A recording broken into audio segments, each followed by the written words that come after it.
Thank you for the wonderful introduction. Thank you for paying attention to me for the next 25 minutes. I know I stand, that says 22 minutes. I've already lost 3, and I stand between you and lunch, so we'll go kind of quick. I'm Phil. Thank you for the introduction. I've had a windy, weird workplace journey at all 4 of these companies. I don't work for any 4 of these companies right now. Also, one of them doesn't exist anymore, and shockingly, it's not WeWork. I should have bought that lottery ticket years ago. For anyone who is already asleep and just wondering what this is all going to be about, I'll give you the bottom line point. The future of work is being written, but not by you. I have been terribly underwhelmed by the number of real estate teams who do not have a strong vision for what the future of work, not workplace, work is. Your CEO has one, and they got it from me or one of my colleagues. I did like a rough straw count of the logos in this in the book, and no joke, about 40% of your CEO, CFO, or CHRO had me get dragged in by a senior partner to tell them these things. But I come from this room, in this community, and I want you to do better, so I'm going to try to give you a little tool for how to change that narrative with your teams and with your executives. I asked artificial intelligence to make me a slide about what the future of the office is, and I got this. And if I presented this for the next 22 minutes, you would all literally be asleep before lunch. This is kind of like the Met version of the future, so I want to push you further. There's a great model that just came out. I think Dave earlier today mentioned hype cycles. Everyone here familiar with Gartner's hype cycle model, right? Anyone who's gotten anywhere near IT probably has. This is their inaugural hype cycle for the future of work. And it was really nice to see some things that I was feeling on a page, like the fact I've called out here that virtually facilitated social connections, which is a fancy way of saying Zoom happy hours, is right there at the trough of disillusionment. We are done with that.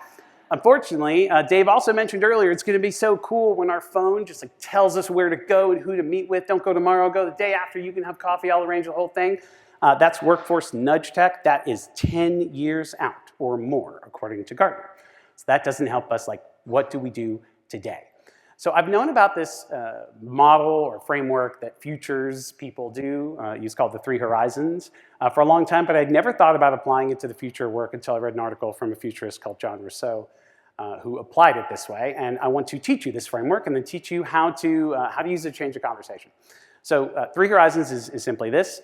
There's Horizon 1, that is the current system, what we are experiencing today. And this can be for anything. We will talk about work. I also see some people taking pictures. I will send you these slides if you get in touch with me. You don't have to take pictures. So Horizon 1 is today.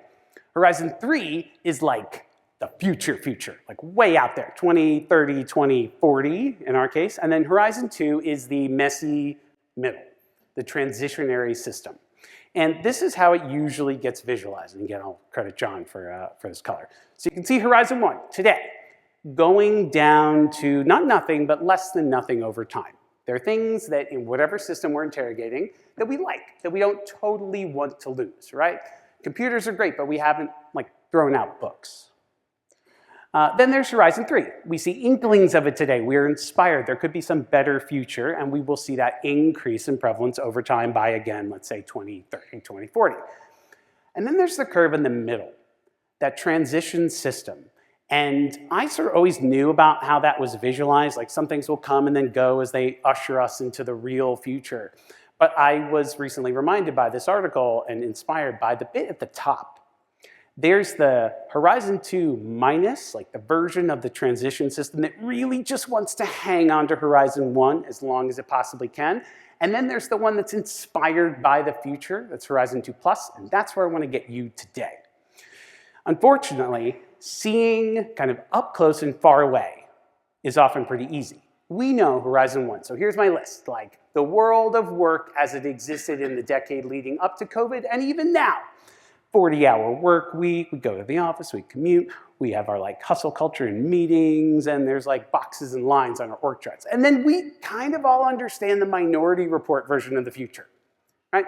Sure, cars will fly one day, maybe there will be universal basic income, maybe we'll get to real deal artificial intelligence, not just the ChatGPT version, and then a complete deconstruction of our cities and our organizations as we know it. But it's the bit in the middle that's often harder. All of us are stuck in Horizon 2 minus. This is the version of the future that is desperately clinging to the past. hybrid, or even the 4-day work week is a minor step change evolution from the version of today, right? Booking desks also, like we always had a workstation. This is just like a concession, a small change. It's not Horizon 2 plus, the things like asynchronous work and being remote or AI first. Work truly is an experience and skills-based learning, hiring skills-based organizations. Your CHROs are talking about that. They are not talking about desk booking. And unfortunately, our entire industry in real estate is Horizon 2 negative. Okay, this just came out from Revelio Labs. I really loved it. They're like, there's all these jobs that are remote eligible now, but the exact same job in a real estate company isn't. But real estate can be the beneficiary of something that is hybrid 2 plus. Hybrid 2 positive companies actually make bolder real estate moves. These are all public, you can look them up, right? Humana, at the same time that they're now exiting a tower in their home city, they donated a perfectly good office building to a university. Andreessen Horowitz went to Miami to chase the kind of crypto revolution. 2 years later, they said they're leaving because they only build offices where they need them to be there, otherwise remote first. And Allstate said, yay, we're remote first. Nobody believed them. Then they sold their campus with their logo and everything, and not to another office occupier, to an industrial company to build like warehousing on that site.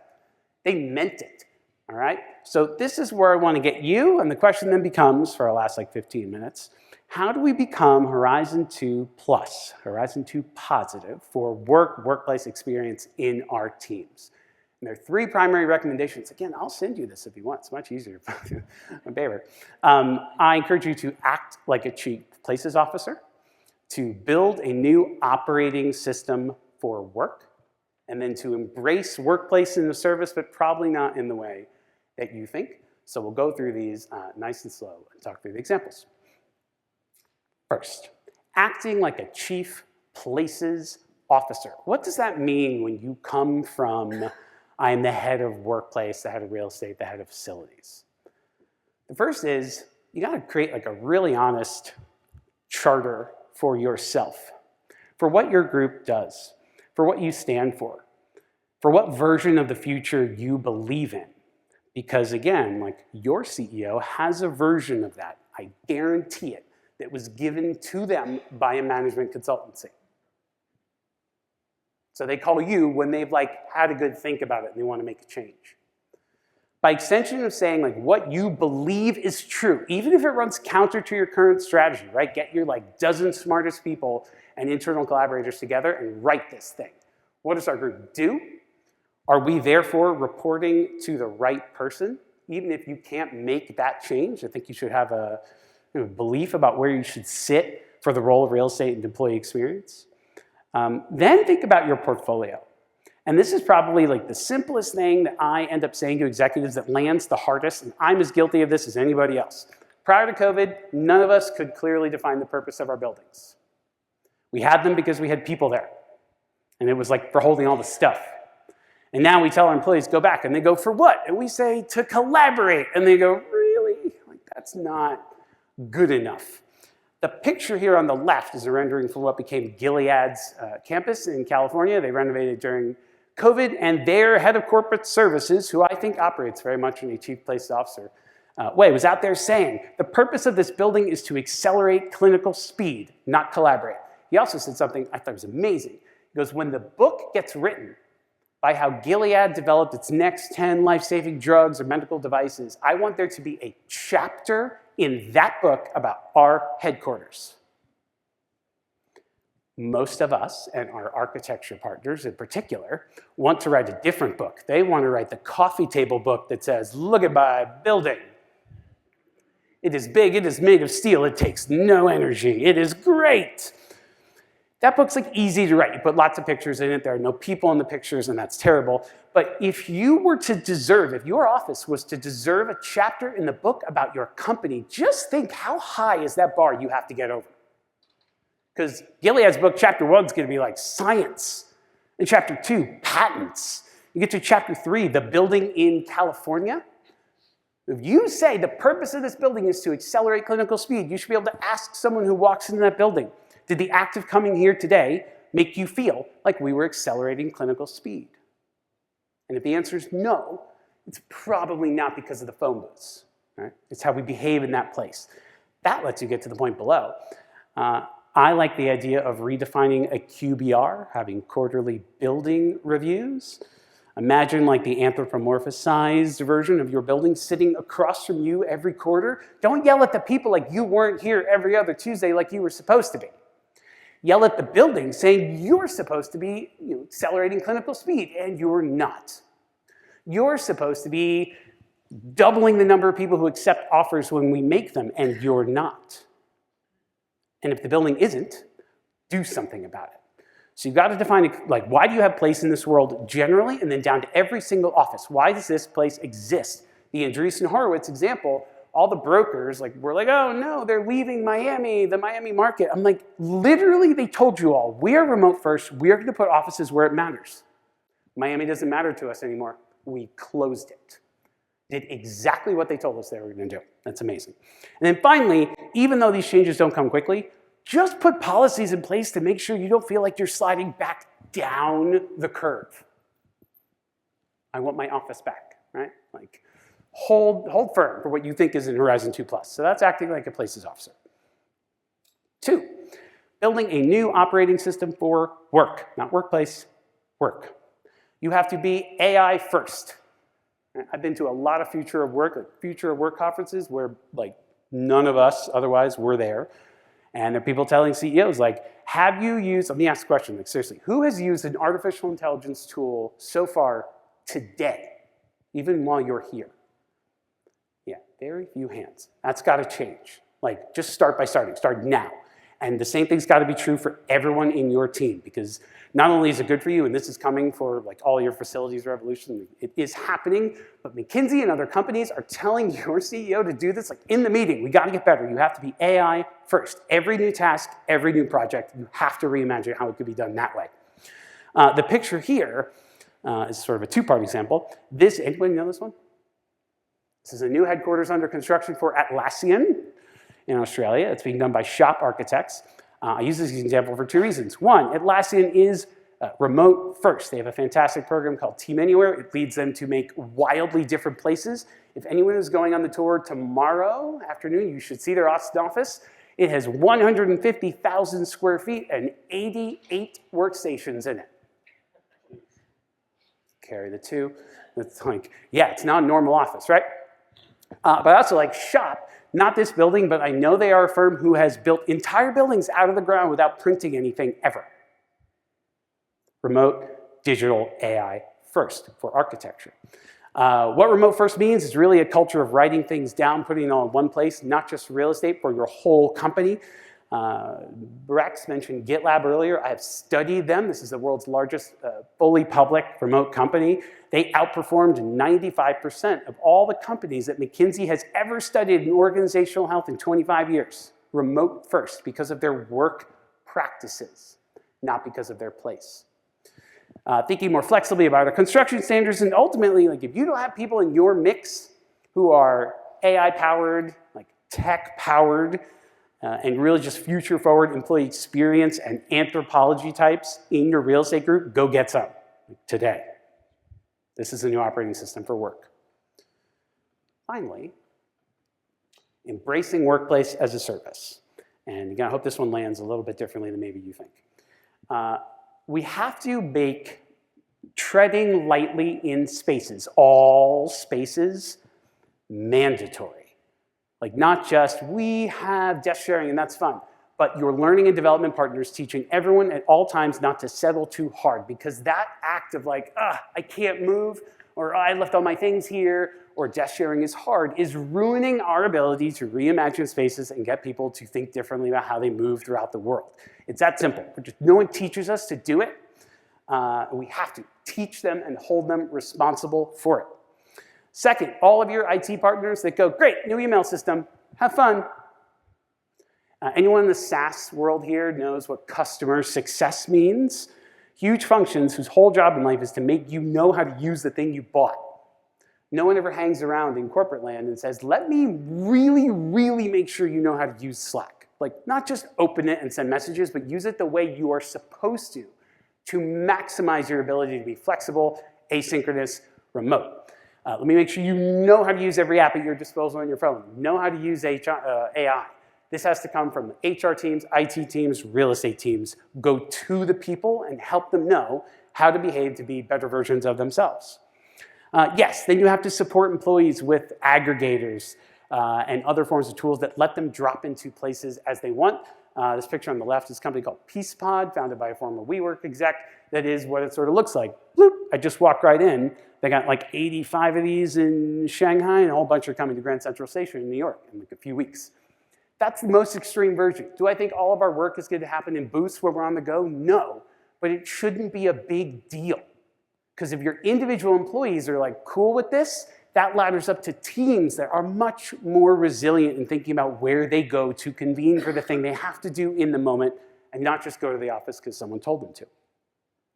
Of course, if all of us went out and put down the Amex and booked like a $25 booth for an hour and then all tried to submit those expenses to our friends in accounting, they would all have a heart attack. There probably isn't even a category in your system to reflect what I've just said.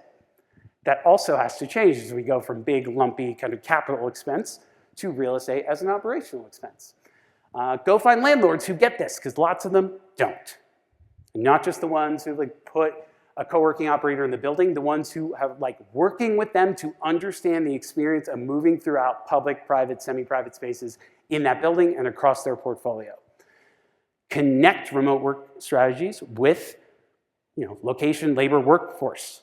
You want to get the coolest kids in town, they have to be able to work remotely. Even if most of you are together, that doesn't mean you shouldn't be able to get the best talent when you can, because otherwise you'll lose out. And look, sometimes we go places, or I think we will leave our homes to have a better, more rich experience than we can in our house.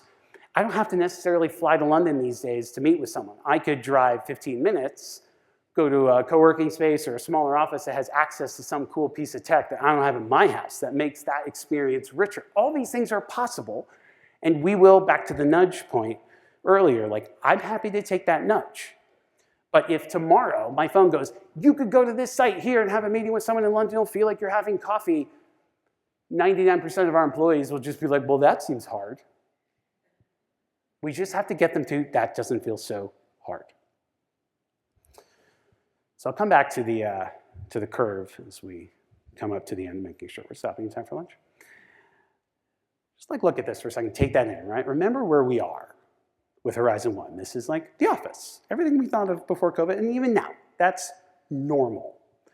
But if we all imagine Horizon 3, any movie you've ever seen, even like back to the Jetsons, right? That future, which we'll get to some version of. Is it going to be exactly that? No. But I see people nodding earlier, like that's kind of out there. It's way too far for any of us, so it'll probably be our kids' problems.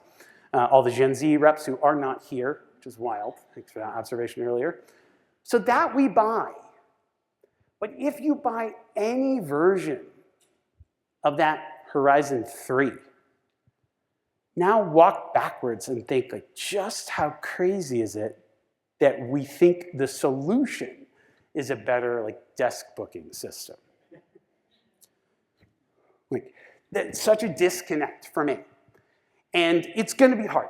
Leases last a long time, and leaders are a nightmare. And this will all probably go faster when the Gen Z kids who aren't here now are the leaders, and they'll move much quicker, and they are AI native. But we should have that charter first. What are you responsible for? What do you believe in? So you can have, take a stance and just make sure that you are piloting and trying lots of little things. I was talking with Alex, who's here earlier. Most real estate stuff costs a lot of money. But to try a different meeting protocol, or how to use Slack or Teams differently, that's free. You could try that today.